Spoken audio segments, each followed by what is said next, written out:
कि हमारा जो एग्जाम है, हमारी जो परीक्षाएं हैं वो सर अब कब तक होंगी, एनटीपीसी ग्रुप डी की जो परीक्षाएं हैं वो कब तक होंगी,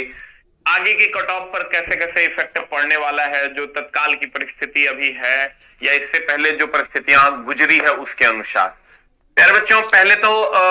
हम एनटीपीसी और ग्रुप डी के एग्जाम की अगर हम बात करें तो आपको सबों को पता है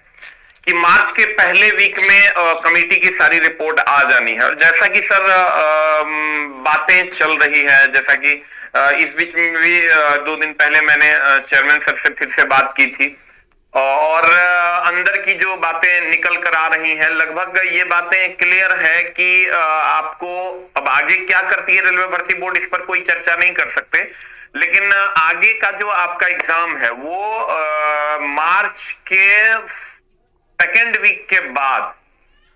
फर्स्ट वीक में ये चीजें क्लियर होंगी, सेकेंड वीक के बाद कभी भी हो सकती है, अर्थात होली के बाद का जो सप्ताह होगा उसमें आपका एनटीपीसी के एग्जाम होने की संभावना प्रबल दिख रही है, वो हो सकती है। और ग्रुप डी उसी हिसाब से अगर थर्ड वीक में आपका मार्च के थर्ड वीक में, फर्स्ट वीक में तो ये कमेटी सारी बातें करेंगी, सेकेंड वीक के बाद आपका उतना तक का कम से कम टाइम दिया जाएगा कि आप अपना एडमिट कार्ड वगैरह वगैरह कर लें, और उसके बाद थर्ड वीक में या थर्ड वीक के बाद कभी भी आपका एग्जाम हो सकता है। यानी अगर हम शॉर्टकट में बात करें तो 18 मार्च के बाद आपका, या 15 मार्च से 18 मार्च के बाद आपका कभी भी एग्जाम हो सकता है। प्यारे बच्चों,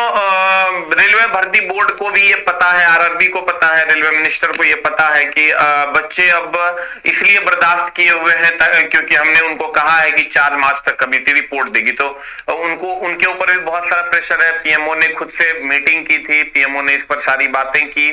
तो ऑब्वियस सी बात है कि प्रधानमंत्री की तरफ से अगर किसी मंत्री पर कोई बात कही जाती है मंत्री जी को, तो उनको ये बातें सुननी होती है और वो जल्द से जल्द इसको अप्लाई करने की कोशिश करते हैं।